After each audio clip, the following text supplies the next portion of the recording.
Ayun, meron po tayo tanggap na laptop. Bali, nabuksan na po natin yan.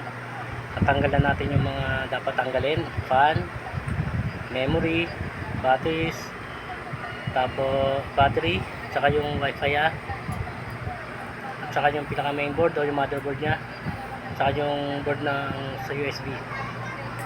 Tanggalan po natin yan. Bale, naging issue po yan keyboard. Magpapalit po tayo. Bale, bago magtanggal tayo ng keyboard, may pabaklasin po tayo yan. Yung cover ng keyboard, yan, pinaka-cover yan. Metal po yan. Kailangan baklasin natin yan. May mga dot-dot po yan dyan. Kailangan natin tanggalin yung pinaka-lock nya. Kaya pwede nyo pong anuhin yan, kuhanin ng kutsilyo o kaya yung cutter. Depende po sa inyo kung ano yung gusto nyo pong pantanggal. Yan, sa akin yung ginagamit ko yan po. Bale, yung natanggal na po natin yan, sunod yan yung keyboard na. Bale yan, natanggalan natin yan. Nabaklasan natin.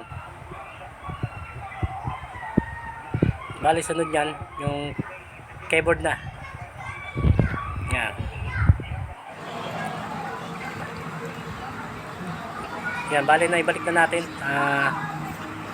Yung battery, memory, fan, o ano. Bale na ikabit na po natin yung bagong keyboard. Bale, tatakpan na natin yan. Yan, takpan na po natin. Bali, ito na po. Okay na po. Naibalik na po natin lahat. Ngayon, testing. Okay na po siya. Yan, naibalik na po natin na maayos. Walang sobra, walang kulang na tornilyo.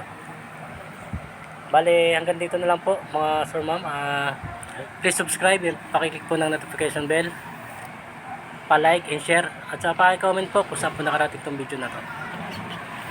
Hanggang dito na lang po. Bye-bye.